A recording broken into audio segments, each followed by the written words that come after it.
سلامونه، بیا مو هم وخت په خیر سړي مشر ښه راغلاست درته وایو د خپرونې په دې برخه کې موږ له ځان سره د بلخ ولایت د اړیکو مسؤل را سره دی سید عالم سیلاب صاحب غواړو چې له سیلاب صاحب سره پر همدې موضوع باندې وغږېږو چې په شمال کې او خاصتا په بلخ کې امنیتي حالات څنګه دي او په دې حالاتو کې د ځوانانو فعالیتونه لاسته راوړنې او فرهنګي ناستې څه ډول دي. سیلاب صاحب سړي مشر یو سهار مو نیکمرغه. بسم الله الرحمن الرحیم. لومړی تاسو ته همدارنګه ستاسو همکاره ته او د دې تر څنګ تخنیکي همکارانو ته د افغانستان ټول ولس ته خپل سلامونه او احترامات وړاندې کوم. هیله ده چې ټول خوښ او خوشحاله اوسئ. د بلخ په نسبت باندې د کابل هوا ښه ده؟ ډېره ښه ده. دغه نه از بلخ تقریبا قندوز و شمال کلا سایبریا جور شده بود، به اندازه برف شده بود که تقریبا 15 ورځې دغه نول 15 ورځې او همدارنګه منفی 8 منفی 9. اوکی بسیار هوا سرد بود. سلام بر شما، صبحتان بخیر و خیلی خوش آمدید آقای سیلاب. سیلاب صاحب میشه از وضعیت امنیتی ولایت بلخ ما بگوین؟ علیکم السلام، مننه.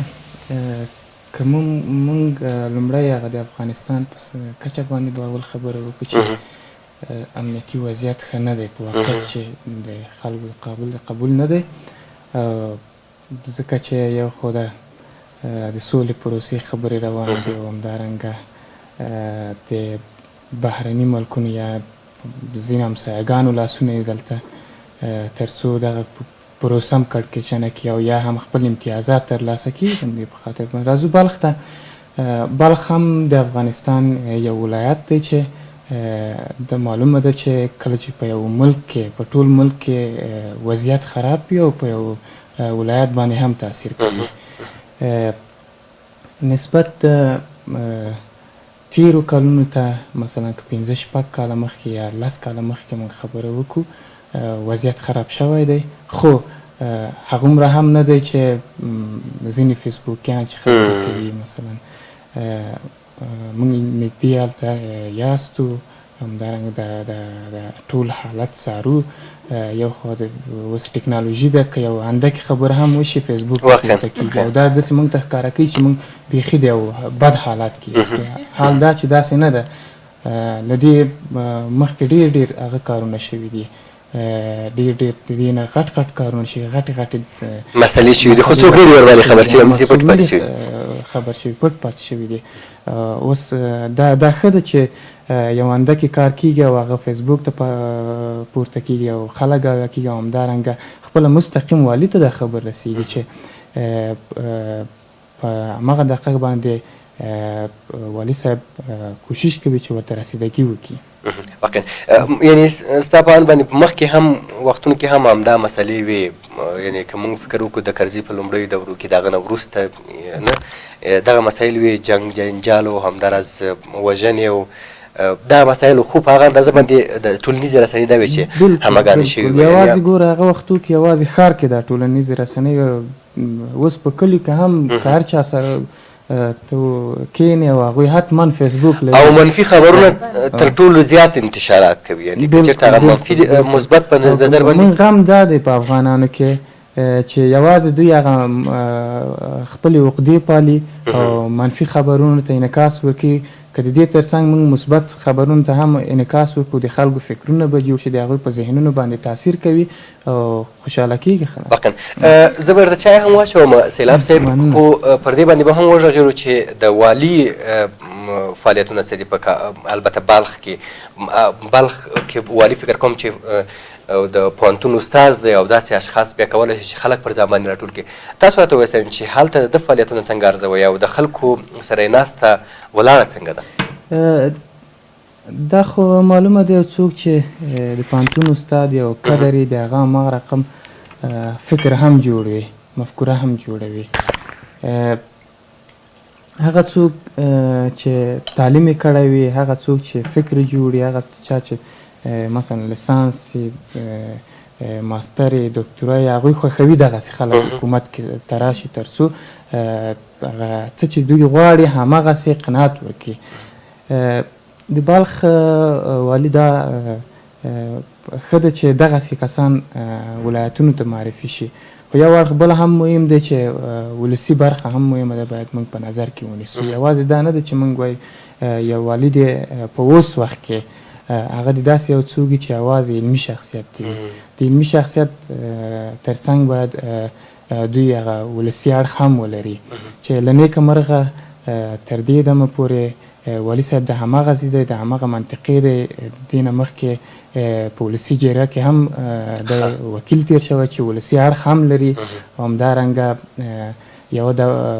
یوه دوره سفیر هم تیر شوی دی. له هغه وروسته یعنې د دې تجربه لري چې څنګه ولایت کنټرول کړي، څنګه خپل ولس له ځانه سره وساتي. هم ولسي تجربه لري، هم علمي تجربه لري، او همدارنګه اوس راغی ولایت ته.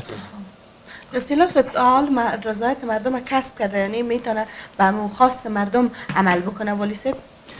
والی صاحب چې څه مرکز چې کوم هدایت کوي په هماغه باندې عمل کوي، او د خلکو رضایت موږ نشو کولی چې 100% کسب، ځکه دا په ټول افغانستان مثلا دې مرکز ته که موږ راشو موږ نشو کولی، نشو ویلی چې 100% افغانان ولسمشر خوښ دی.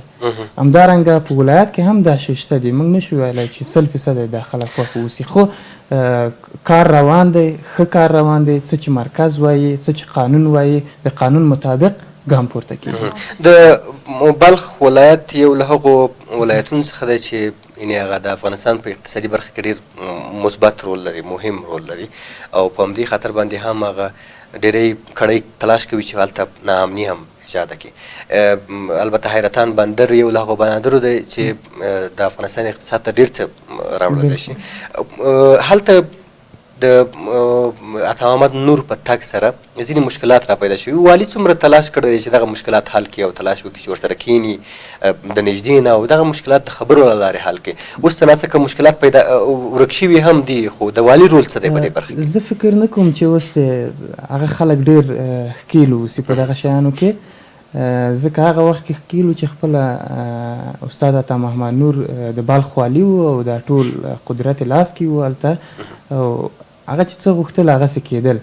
اما اوس چې والي صاحب راغلی فرهاد اعظمي، هغه د هر څه کنټرول کړي دي، او همدارنګه له استاد عطا محمد نور سره هم نږدې اړیکې لري. هر څه چې وي هغه نږدې ورته وایي چې قانون چې څه وایي په هماغه باندې عمل کوي. ځینې مشکلات به یې ممکن د پردې شاته، اما اوس هغسې نه دي لکه پخوا چې ښکاره و، مستقیم و. واقعا ځینې پر ولایت باندې دغه وشوله، پر قومندانۍ باندې همداسې. اما اوس ښکاره چې شی نه دي، ښکاره چې شی څوک کولی هم نشي. حکومت قوي دی، نظام قوي دی، نو زه فکر نه کوم چې څوک داسې یو کار وکړي. هغه اړیکو په برخه کې، ارتباطاتو په برخه کې مثلا جمعه خان همدرد دی، همداراز ځینې نور کړی دي هلته چې کار کوي، د والي اړیکې ارتباطات ورسره ښه دي، یعنې کولی شي چې هغوی ته قناعت ورکړي چې نسبتا ښې دي، او همدارنګه هغوی هم ورسره ناستې لري، راځي وکیلان دي، هغوی هم ورسره ناستې لري. خو زه فکر نکنم چې ډیر دی وضعیت خراب. بسیار سلف به جوانان بگوین، جوانان چقدر کار میکنن و چقدر زمینه سازی برشان شده در زمان از اینکه والی صاحب آمده؟ والی صاحب چې راغلی دی ځوانانو سره پرله پسې ناستې کړي دي، خپله په ولایت کې راغوښتي دي. همدارنګه د دې ترڅنګ رسنیو سره یې ناستې کړي دي چې هغه هم د ځوانانو یوه برخه ده چې ټول پکې ځوانان کار کوي. ځوانان په دوامداره توګه خپل ادبي، ټولنیز او همدارنګه سیاسي فعالیتونه کوي چې هلته ښه بیلګه یې موږ د هغه نهادونه یادولی شو، سازمانونه یادولی شو، اجتماعي نهادونه دي او همدارنګه ادبي نهادونه دي. فعلا خپل کار کوي، هېڅوک یې مخکې نه دي ولاړ او نه یې څوک مزاحمت کولی شي. عمده ستونزې په بلخ ولایت کې څه راته وایي؟ کومې ستونزې دي چې د دولت پر وړاندې خنډ جوړ شوي، یا هم دا چې د ځوانانو پر وړاندې خنډ جوړ شوي دي؟ کوم مشکلات دي چې حل شي انشاءالله چې یعنې بلخ په بیا هم هغه پخواني حالت ته ځي؟ عمده ستونزې خو دا دی چې دا معلومه ده چې ځینې ولسوالۍ ناامن دي، ځینې لویې لارې ناامن دي. دغه د ځوانانو په روحیه باندې تاثیر کوي، او دا مستقیم یوازې د بلخ سیمهیز حکومت ته راجع کېږي نه، دا مرکز ته راجع کېږي چې باید دوی توجه وکړي تر څو د ولایت په کچه او همدارنګه د ولسوالیو په کچه باندې امنیت ښه کړي، دوی هغه نظامي فعالیتونه خپل ډیر کړي، همدارنګه په نظام کې داسې ځوانان راولي چې هغوی سره د وطن مینه وي، دا احساس ورسره وي، تر څو په دې وطن کې خلکو ته د امنیت زمینه برابره کړي. د بلخ د لوی لار دوی یاد وکړله چې بلخ کابل لاره څه ډول ده؟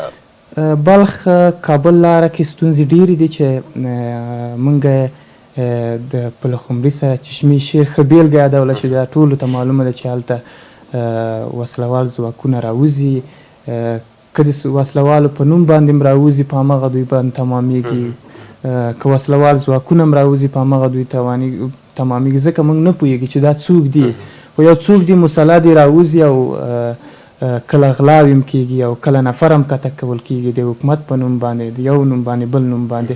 او همدارنګه اوخواته د شبرغان او مزار لویه لار ده چې دا هم یو مهمه لار ده چې هلته حقینې ته تګ راتګ دی، د غټ موټرونه ځي چې دا راتاویږي، دوی نه جزیه اخیستل کېږي، دوی نه پیسې اخیستل کېږي د موټر په سر باندې چې زه نه یم خبر چې څو روپۍ اخلي، خو پیسې اخلي دوی، دې خواته هم دوی پیسې اخلي او خوا هم دوی پیسې اخلي. نو دا د تجارانو لپاره دا ډېر ضرر لري. او همدارنګه د ځوانانو لپاره چې هغوی غواړي چې مثلا لاړ شي یوې بلې ولسوالۍ کې کار وکړي، هغوی نشي کولی چې کار وکړي. دغه ستونزې دي، که دا رفع شي او دې ته مرکز باید توجه وکړي. زه د دې هغه یم چې شاید یم چې یوازې سیمه ییز حکومت نشي کولی چې دا هر څه کنټرول کړي. واقعا مرکز هم پاملرنه کړې ده کړې ده. او ډاکټر صاحب محب هم تېره ورځ مزار ته راغلی و د امنیتي وضعیت د څارنې په موخه ځینې وعدې یې وکړلې، خدای دې وکړي چې ټول عملي شي. او همدارنګه د قل اردو نوی قماندان هم معرفی شو، خدای دې وکړي چې هغه هم ښه کار وکړي انشالله. سپاس از شما سیلاب صاحب که آمدین. واقعا مشکلات در سراسر افغانستان هست، تمام مشکلات مردم ما حل شود و بخصوص ولایت های ما که ناامن است اونا را خداوند هم امنیت بیاره. سپاس از شما. ډیره زیاته مننه، تشکر. دوستان از شما هم سپاسگزاریم که این ما همراهی کردین. بازم با ما باشین. یک بسته تصویری همکاران ما آماده کرده، با هم یک جا می‌بینیم. در ادامه برنامه با ما باشین. بند سلما برای هریرود در ولسوالی چشت شریف ولایت هرات افغانستان. کار آبگیری ذخیره اصلی بند سلما در این ولایت 4 اسد 1394 آغاز شد و در سال 1395 به بهره برداری سپرده شد. ذخیره اصلی بند سلما با 20 کیلومتر طول و 3 کیلومتر عرض ظرفیت 640 میلیون متر مکعب آب را دارد. بند سلما علاوه بر تامین آب مورد نیاز برای بیشتر از 75,000 هکتار زمین کشاورزی ظرفیت تولید سالانه 42 مگاوات برق را نیز دارا است. بند سلما بزرگترین پروژه کشور هندوستان برای بازسازی افغانستان است که با ارزش 300 میلیون دلار احداث شد.